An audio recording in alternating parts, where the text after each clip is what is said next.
आज मेरी कपड़े की शोरूम पर बहुत ज़्यादा ग्राहक आ रहे थे। इस वजह से मैंने जल्दी दुकान बंद की थी।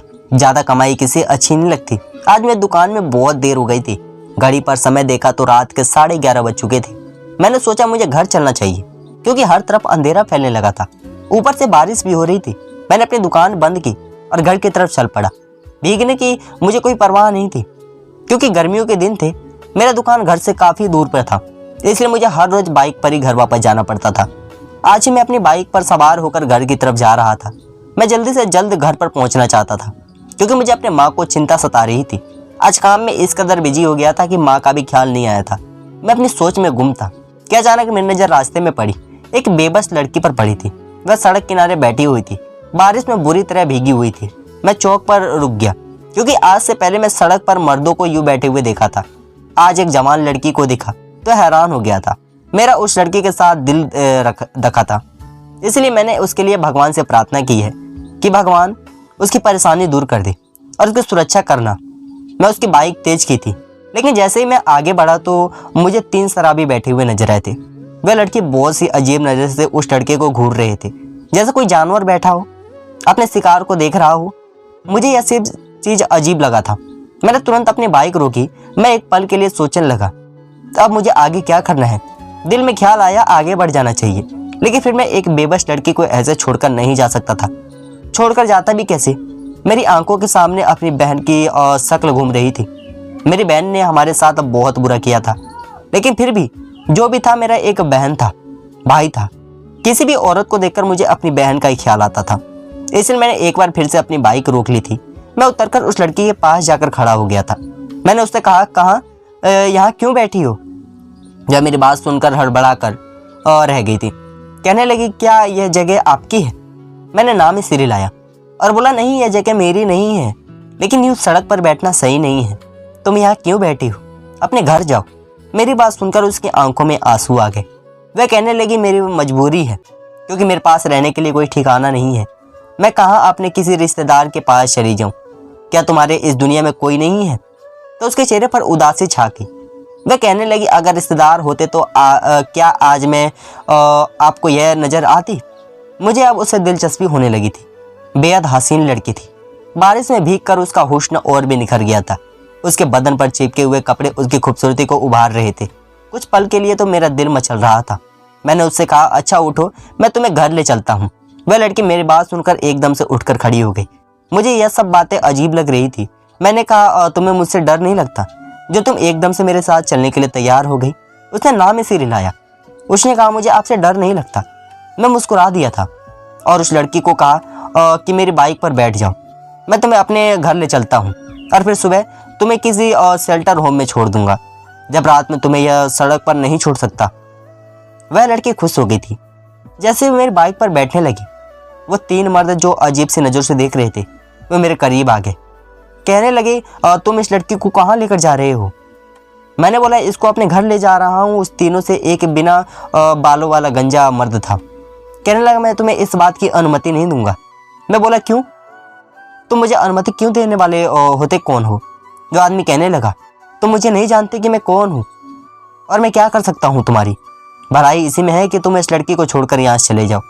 और फिर दूसरे 2 आदमी भी बोला हाँ तुम्हारे लिए यही अच्छा होगा, तुम इस लड़की को छोड़कर जाओ। उन तीनों के चेहरे पर उस वक्त बड़ों के खतरनाक लग रहे थे। उनकी आंखों में खून उतरा हुआ था। मुझे उनसे डर लगा। फिर सोचा कि रुक, लड़की बेचारी उनसे कितना डर रही होगी। वह लड़की भी रोने लगी थी। वो लड़की बोली मुझे इनसे बचा लो, जबकि वह तीनों मर्द मेरे और लड़की के आसपास घेरा डालकर खड़े हो गए थे। वह कहने लगे तुम इन्हें नहीं जाने देंगे। यह मंजर बाद ही डरवाना हो गया था। मेरे लिए यही आसान था कि मैं उस लड़की को यहाँ छोड़कर खुद आराम से अपने घर चला जाता। इसी में शायद मेरी भलाई थी, लेकिन मैं यह सब नहीं कर सकता था क्योंकि मेरी आंखों के सामने बार बार मेरी बहन सीमा की शक्ल घूम रही थी। क्योंकि सीमा ने हमारे साथ बहुत बुरा किया था। उसने मेरा दिल दुखाया था। उसने मेरी माँ को तकलीफ दी थी। मैं भी दिल से बुरा नहीं पाया था। मुझे आज भी वह दिन बड़ी अच्छी तरह याद है। जब मैं थका हारा काम से घर आया तो सीमा मेरे सामने आकर बोली भाई मैं आपसे एक ज़रूरी बात करना चाहती हूँ। मैंने कहा हाँ बताओ क्या बात है। मुझे तो यही लगा था वह अपनी पढ़ाई के बारे में मुझे कुछ बात करेगी। मैंने उससे कहा कि हाँ तुम निश्चित होकर बात करो, सीमा कहने लगी, भैया आप मोहल्ले के लड़के विनीत को जानते हो ना? मैंने हाँ में सिर हिला दिया। मैंने कहा, हाँ मैं जानता हूँ। तो क्या हुआ? मेरे दिल में अजीब से डरने सिर उठाया था। कहीं वो मेरी गैर मौजूदगी में हमारे घर में तक नहीं झांका तो नहीं करता, या फिर उसने मेरी बहन के साथ कोई बदतमीजी तो नहीं की। मेरी बहन कहने लगी, भाई पहले आप मुझसे वादा करो, आप मेरी बात ध्यान और शांति से साथ सुनेंगे। मैं बोला, सीमा मुझे पहेलियाँ मत बुझाओ, जो भी कहना है वो जल्दी कहो। सीमा कहने लगी, भाई इस कदर जल्दीबाजी मत करो, आप आए माँ के कमरे में चलते हैं, वहीं बैठकर बात करते हैं। मेरी माँ बीमार रहती थी, उनको कुछ महीना पहले पैरालाइज अटैक आया था।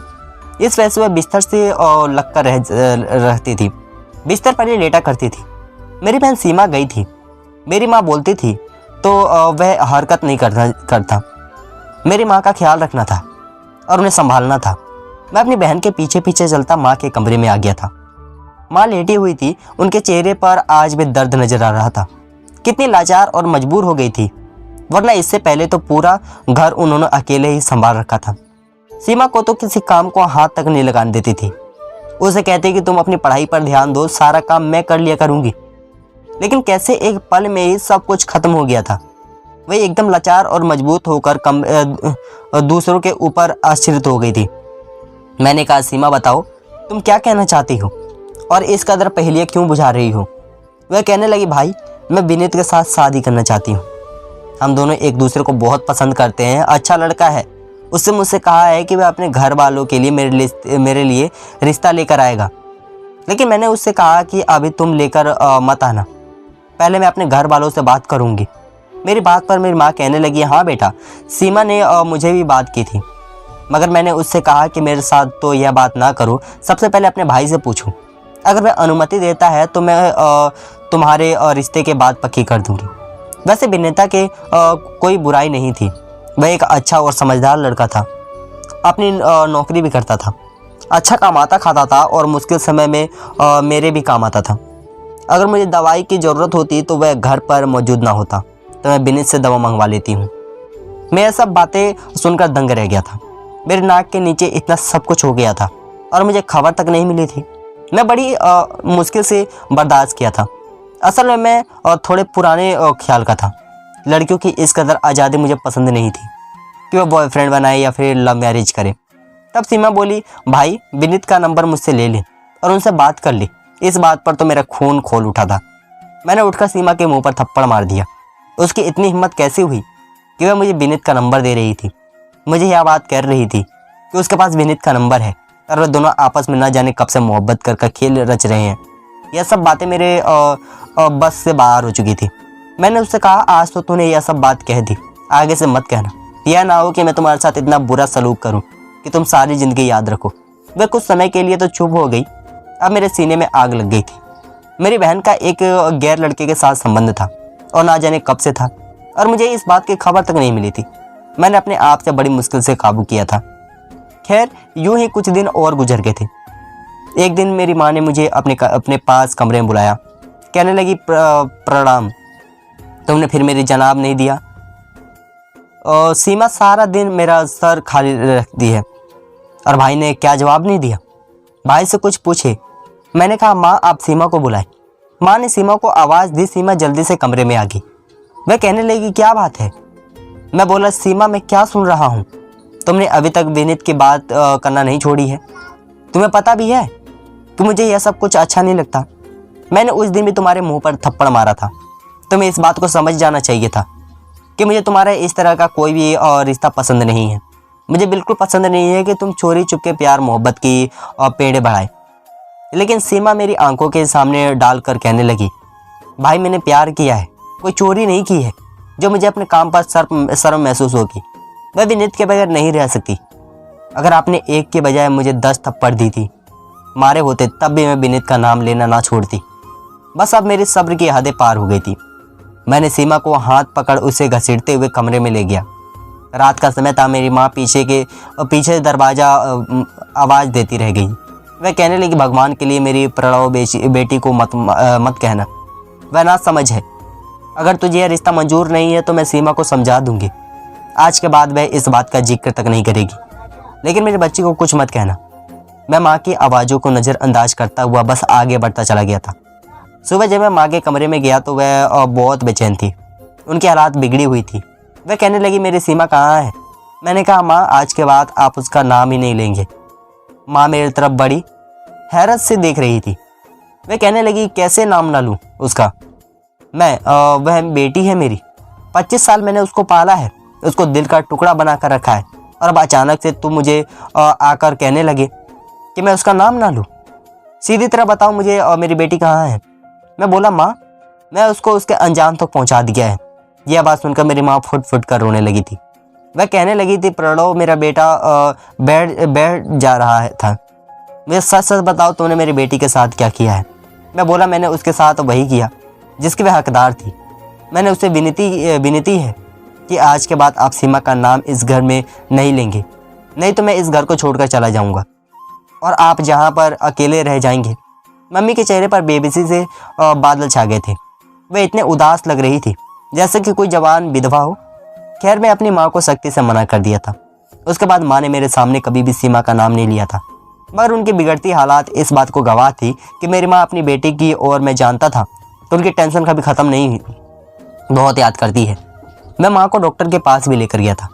डॉक्टर ने साफ कह दिया कि उन्हें कोई बहुत बड़ी टेंशन है, उनकी टेंशन ख़त्म हो जाएगी तो यह सब ठीक हो जाएगा, क्योंकि उनकी सीमा कभी लौट कर वापस नहीं आने वाली थी। मैं एक बहन का भाई था, इसीलिए यहाँ सड़क पर पड़ी लड़की को देखकर मेरा दिल पगला गया था। मैंने उसे बचा लेना चाहता था, उसकी मदद करना चाहता था, मगर वह 3 मर्द मुझे बड़ी खतरनाक इरादों से देख रहे थे। देखने का फैसला किया। मैंने तीनों मर्दों के साथ झगड़ा थे, जैसे वह मुझे ख़त्म करना चाहती हो। मैं थोड़ी हिम्मत करके उनके मुंह पर मुक्के मारे और लड़की को बाइक पर बिठाकर बड़ी तेज़ी के साथ अपने घर ले आया था। वह लड़की बहुत ज़्यादा घबराई हुई थी। मुझसे कहने लगी, कहीं वे मर्द आपके घर तक नहीं आ जाएंगे? मैंने ना में सिर हिला दिया और बोला, नहीं, वह इतनी हिम्मत नहीं दिखा सकते। अब तो लड़की रोने लगी थी। वह बोली, आप मेरी हालात समझ नहीं सकते। इस वक्त मैं बहुत ज़्यादा डरी हुई हूँ। भगवान के लिए आप एक बार गली से बाहर निकल कर देखें, वह मर्द हमारे पीछे तो नहीं कर रहे हैं। मैंने उसे लड़की को तसल्ली से घर से बाहर निकल कर गया और देखा, और फिर उस लड़की से कहा कि तुम भी एक बार बाहर निकल कर देख लो, हमारे पीछे कोई नहीं आया है। वह लड़की डरते डरते वहाँ निकली थी। गली बिल्कुल सुनसान पड़ी थी। वह कहीं नज़र उसे सूख का सांस लिया था और उसे अपने घर के अंदर ले गया और एक कमरे में बिठा दिया। खुद माँ के पास चला गया। मेरी माँ लेटी हुई थी। मैंने उसे कहा, माँ मुझे माफ़ कर दे, आज मैं आने में देर कर दी, आपको भूख तो लगी होगी। माँ ने ना में सिर हिला दिया और बोली, और कोई बात नहीं है, मैं ठीक हूँ। काम वाली आई थी, वह मुझे खाना खिला गई, रात की दवाई भी दे गई है। यह सुनकर मुझे सुकून हुआ था। मैं बोला, माँ आपको किस चीज़ की ज़रूरत तो नहीं है, मुझे बता देना। माँ ना में सर हिला दिया। कहा, मुझे किस चीज़ की ज़रूरत नहीं है, बस मुझे नींद आ रही है, मैं सोना चाहती हूँ। मैं माँ को कहा, ठीक है आप सो जाएं। इतना कहकर मैं उठकर अपने कमरे में आ गया था। जहाँ वह लड़की थी, मैं उसके पास गया और वह बड़े मकान में बैठी थी। उसके चेहरे पर आज किसी भी तरह का कोई डर नहीं था। यह बात मुझे हैरानी कर रही थी। मैं उसे बोला कि तुम्हारा नाम क्या है? तो वह कहने लगी, मेरा नाम सुमन है। मैं बोला, तुम्हारे और मेरे घर जाकर डर नहीं लग रहा क्या? उसने नाम ही सिर हिला दिया और बोली, नहीं मैं बिल्कुल भी नहीं डर नहीं लग रहा, क्योंकि मुझे आप पर पूरा विश्वास है। मैं आपकी बात सुनकर हंसते हुए बोला, तुम्हें मुझ पर विश्वास कैसे हो सकता है? तुम तो मुझे जानती भी नहीं हो। वह लड़की कहने लगी, ऐसी बात नहीं है, मैं तो आपसे बड़े अच्छे तरह से जानती हूँ। मैं बोला, वह कैसे? मैं तो आज से पहले तुम्हें कभी भी नहीं देखा, तो फिर तो मुझे कैसे जान सकती हूँ? वह लड़की कहने लगी, जब आप अपने काम से वापस घर आते जाते थे तो मैं आपको देखा करती थी। आप मुझे बड़े अच्छे इंसान लगते थे। आपने कभी इधर उधर तक झांका भी नहीं था। काम करके वापस अपने घर चले जाते थे। रोज़ रोज़ आपको देखती रहती तो मैं अपने पसंद को करने लगी थी, लेकिन मैं खुद से ही अच्छी तरह जानती थी कि मैं एक सड़क छाप लड़की थी, जिसके पास रहने के लिए घर नहीं था, कोई खंडर ही नहीं था, तो अपना नहीं था, तो फिर मैं कैसे आपको हासिल करने का सोच सकती हैं? इसलिए मैंने कभी भी दिल से यह ख्याल नहीं आने दिया था कि आप मुझे मिल जाएंगे। लेकिन दिल पर तो किसी का कोई बस नहीं होता है। मैं अपने दिल को राज़ी करने के लिए रोज़ आपको देखा करती थी, और देखे किस्मत में मेरे साथ क्या लिखा था। आज आप मुझे कैसे मिल गए? आपने न सिर्फ मेरी मदद की, बल्कि मुझे अपने घर भी ले आए थे। मैंने आज आपके घर में बिस्तर पर सोने का मौका मिलेगा। उसके बाद आप सुबह आप शेल्टर होम छोड़ आएंगे। तो मैं भी मुझे अफसोस नहीं होगा। मुझे यही लगेगा कि मैं अपनी ज़िंदगी भरपूर आनंद से भी जी लूँ। मैं बहुत खुश हूँ कि आज आपके पास बैठकर मुझे बात करने का मौका मिल रहा है। मैं सुमन की बातें सुनकर बहुत खुश हो गया था। जब उसने अपने मुंह से इस सब बातों को स्वीकार किया कि वह मुझे पसंद करती है, तो मुझे ऐसा लगा कि ज़िंदगी की सबसे बड़ी खुशी मिल गई है। सुमन इतनी खूबसूरत लड़की थी कि दिल चाहता उसको देखता ही रहूं। वह भी मुस्कुराकर मुझे बात करती रहती थी। उसके कपड़े भीगे हुए थे। मैंने कहा तुम चेंज कर लो, नहीं तो बीमार पड़ जाओगी। वह कहने लगी लेकिन मेरे पास तो कपड़े ही नहीं हैं। उसके बाद सुनकर मैं भी सोच में पड़ गया था। दिमाग में आया मेरी बहन के कपड़े तो थे, लेकिन उसके कमरे में थे और उसके कमरे तो ताला लगा दिया गया था और चाबी रखकर भूल गया था। मैंने उसे अपनी एक शर्ट और ट्राउजर दे दी थी। मैंने कहा यह पहन लो। आप मेरे हाथों में हाथ लेकर वॉशरूम में चली गई थी। थोड़ी देर बाद आई तो ढीले ढाले कपड़े उसके बदन पर झूल रहे थे। वह सिर्फ सिंगल शर्ट और ट्राउजर में थी। सिंगल ब्लैक कलर की शर्ट पहने वह मेरे सामने खड़ी थी। उसका रूप देखकर मैं नजरें हटाना भूल गया था। दिल के जज्बात मचलने लगे थे। अब मैं उसके ऊपर काबू ना पा सकता था, लेकिन मैं जल्दी से अपने आप को संभाला था और मैंने उससे कहा कि मुझे अपने बारे में कुछ तो बताओ। तुम सड़क पर क्या कर रही थी? मैं उसे लड़की के साथ बातें करने का मौका हाथ से नहीं जाने देना चाहता था, इसलिए बहाने बहाने में बात कर रहा था। पहले तो मेरा इरादा सिर्फ उसकी मदद करने का था, उसके साथ बातें करने का तो मैं सोचा भी नहीं था। लेकिन अब जब उसने मेरी तारीफ़ कर दी तो मैं फूले नहीं समा रहा था।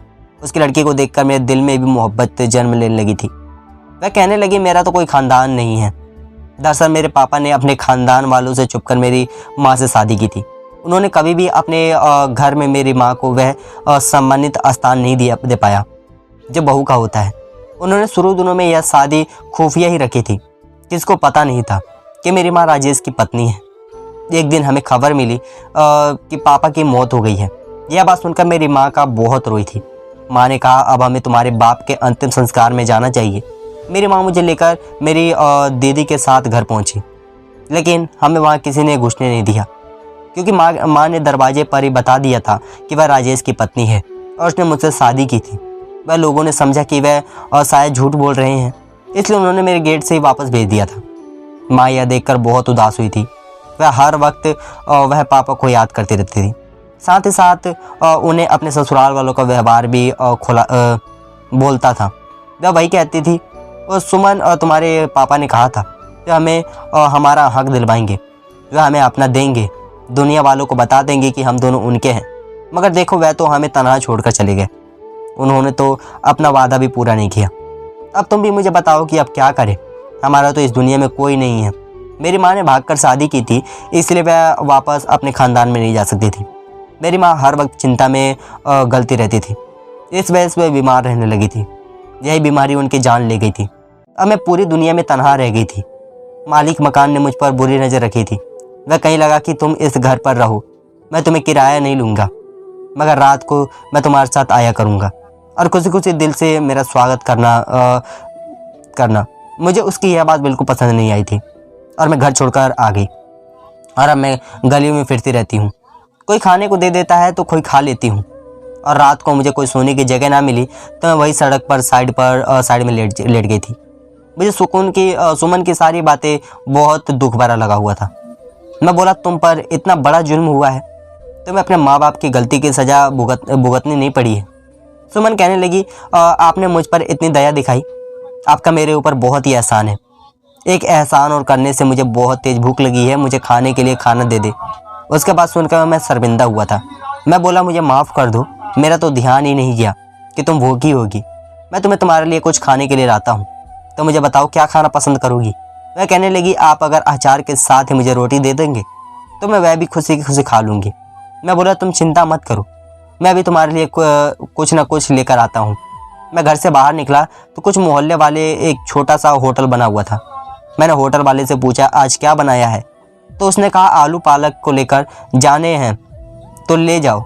जो नाम ऐसे ही यार बोलना, आलू पालक की ज़रूरत नहीं है। मैंने दिल से सोचा कि उस लड़की को अब पालक खिलाकर क्या अच्छा लगूंगा। मैंने सोचा कि उसके लिए पनीर या छोले की सब्ज़ी ले जाता हूँ। इस टाइम वैसे भी रात के समय हमारे रोड के दूसरे साइड होटल की भरपूर भरमार थी, इसलिए मैं उसे होटल से छोड़कर दूसरे होटल की तरफ बढ़ गया और मैंने उसके लिए चटनी, रायता, सलाद और पनीर की सब्ज़ी खरीद कर लाया। मैं यह सोचकर मुस्कुरा रहा था कि वह लड़की इतनी अच्छा खाना खाकर खुश हो जाएगी। मैं जैसे ही उसके कमरे में कदम रखा जहाँ वह लड़की मौजूद थी तो मेरा दिल दहल कर रह गया था, क्योंकि वह लड़की बहुत डरी हुई लग रही थी। वह आंखों में आंसू थे। वह कहने लगी, मुझे बचा लो। मैं बोला, क्यों, क्या हुआ है?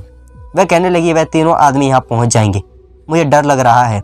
आप चले गए थे, मुझे लगा कि यहाँ पर सुरक्षित नहीं हूँ। मैंने कहा, नहीं, ऐसा कुछ भी नहीं होगा। मैं अभी इतनी दूर से होकर आया हूँ। वह कहीं भी नहीं थे। तुम यहाँ बैठो, मैं अभी किचन में जाकर तुम्हारे लिए सारी चीज़ डाल कर लाता हूँ। मैं किचन में गया और बर्तन के खाने का सामान निकाल कर कमरे में आया तो यह देखकर जान निकल गई कि मेरे सामने के बाहरी तरफ की खिड़की खुली हुई थी और तीनों आदमी मेरे कमरे में दाखिल हो चुके थे। वह कहने लगे, अब बताओ तुम्हारा क्या होगा। मैं बहुत ज़्यादा घबरा गया था। इस वक्त तो मेरी मदद करने के लिए कोई भी नहीं था। एक मेरी माँ थी जो कि बिस्तर पे लगी पड़ी थी और मुझे और लड़की को इन तीनों आदमियों से बंदी बना लिया गया था। मैं बहुत घबराया हुआ था। वह तीनों आदमी हमें देखकर हंस रहे थे। वह लड़की भी बहुत ज़्यादा डरी हुई लग रही थी। मैं भी बहुत ज़्यादा डरा हुआ था। वह तीनों आदमी हमें देखकर हंस रहे थे। उन तीनों आदमियों ने हमें आसपास घेरा तंग कर दिया था। वह मुझसे कहने लगे, आप बताओ तुम क्या करोगे। पहले तो बहुत हीरो बन रहे थे। मैंने सुमन से कहा कि यह खिड़की तो बंद थी, किसने खोल दी? तब सुमन मुस्कुरा कर बोली, यह खिड़की मैंने ही खोली थी। उसके बाद सुनकर मैं बेहद घबरा गया था। मैं बोला, मुझे तुम्हारी बात समझ नहीं आई। तुमने खिड़की क्यों खोल दी थी? सुमन हंसकर बोली, तुम मर्द जात भी क्या चीज़ हो, जहाँ खूबसूरत लड़की देखते हो वहीं पर फिसल कर रह जाते हो। मगर मेरी जगह कोई बूढ़ी औरत होती या फिर कोई और बूढ़ा आदमी होता तो क्या तुम उसे अपने घर पर ले आते? यकीनन तुम ऐसा हरगिज़ नहीं करते। फिर वह उन मर्दों से बोली, इस घर में कोई नहीं है, एक ही लड़का है और एक इसकी माँ है, वह भी बिस्तर पर पड़ी है। हिल जानने के लिए वह वाक्य नहीं है। तुम लोग आराम से लुटमार करो। यह बात सुनकर मुझे लगा कि मैं सांस नहीं ले पाऊंगा। आज तो हद हो गई थी। मेरे साथ इतना बड़ा धोखा हुआ था। आज तो हद हो गई थी। मेरे साथ इतना बड़ा धोखा हो गया था। वह मर्द मेरे घर में चला। फिर वह चोरी का सामान इकट्ठा करने लगे, जो कि सुमन और उसका एक साथी पहरा दे रहे थे। उस वक्त मैं बेबी के इंतहाम पर था। मैं चाह भी कुछ नहीं कर सकता था। यूं ही आधा घंटा गुजर गया और वह आदमी अभी तक मेरे घर में मौजूद थे। और फिर अचानक कुछ बहुत ही अनोखा हुआ था। मेरे घर के पास ही पुलिस की गाड़ी का सारर बनने लगा था। वह भी चौंक कर रह गए थे। देखते देखते पुलिस वाले घर की दीवारें फांद कर दाखिल हो गए थे। उन्होंने चोरों को गिरफ्तार कर लिया था। मैंने पुलिस से पूछा कि आपको कैसे पता चला कि हमारे घर पर दाखिल हो गए हैं। तो पुलिस वाले ने कहने लगे कि आपके घर में सीमा की कॉल आई थी। इनका कहना वह चले गए। मैं जल्दी से उसे तहखाना की तरफ भागा, जहाँ मैं सीमा को कैद कर रखा था। मेरे आंखों में सब आंसू बह रहे थे। तहखाना का दरवाज़ा खोला। मैं जल्दी से अंदर गया। सीमा उदासी से ज़मीन पर बैठी हुई थी। मैं बोला, सीमा यह सब कुछ क्या है? वह बोली, थोड़ी देर बाद और पहले तहखाना का दरवाज़ा खुल गया था। वह लड़की घूमती हुई इधर उधर थी। उसी ने दरवाज़ा खोला था। शायद उसकी मुझ पर नज़र नहीं पड़ी थी और वह दरवाज़ा खोलकर छोड़ गई थी। मैं समझी शायद आपको खोला होगा, इसलिए मैं बाहर निकल आई थी। तब मैंने देखा एक लड़की हमारे घर में घुस की। फिर वह चीज़ का ज़्यादा ले रही है और साथ ही साथ फ़ोन पर किसको समझा रही थी कि घर के इस वक्त कोई भी नहीं है, तुम लोग आ जाओ, हम लूट मार कर लेंगे। तब मैं जल्दी से पुलिस को कॉल कर दी। मैंने सीमा के सामने हाथ जोड़ दिए और रो रो कर उससे माफ़ी मांगने लगा कि मुझे माफ़ कर दो, मैं तुम्हारा कसूरवार हूँ। मैं तुम्हारे साथ बहुत बुरा किया कि तुम कहाँ कहोगी, मैं कहीं तुम्हारी शादी कर दूंगा। सीमा हैरान थी कि आखिर मुझे क्या हुआ है, जबकि मैं उसे यह नहीं बता पाया कि मेरी बहन तुम बहुत अच्छी हो। पसंद की शादी करने से कोई बुरा नहीं बन जाता। बुरा तो मैं था जो सड़क पर पड़ी लड़की के ऊपर अपने घर ले आया था।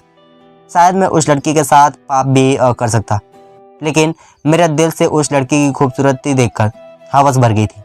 उसके मुंह से अपनी तारीफ सुनकर मुझे बड़ी खुशी हुई थी, जबकि मेरे बहन के मुंह से किसी लड़के का नाम सुनकर मैं आग बबूला हो गया था। मैं खुद कहा मजबूर किरदार का था जो अपनी बहन का जुल्म कर रहा था। मैं दोहरा किरदार बनाया हुआ था कि मेरी बहन तो किसी गैर का नाम भी ना ले और मैं गैर के साथ बैठकर गपशप लगाऊं। उस चीज़ का मुझे बहुत भयानक सज़ा मिलती थी, मगर भगवान ने मुझे बचा लिया था। मैं लूटने से बच गया हूँ था। मैंने अपनी बहन से शादी विनती से कर दी थी और दिल में यह वादा किया कि पसंद की शादी की कभी खिलाफत नहीं करूँगा। मेरे भगवान ने मुझे मेरी बहन की ज़िंदगी तबाह करने से बचा लिया था।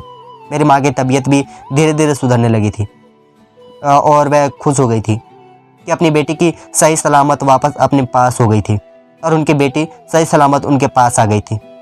दोस्तों, मैं अपनी बहन की मनपसंद की शादी कर कर सही किया या गलत, अपनी राय ज़रूर दें।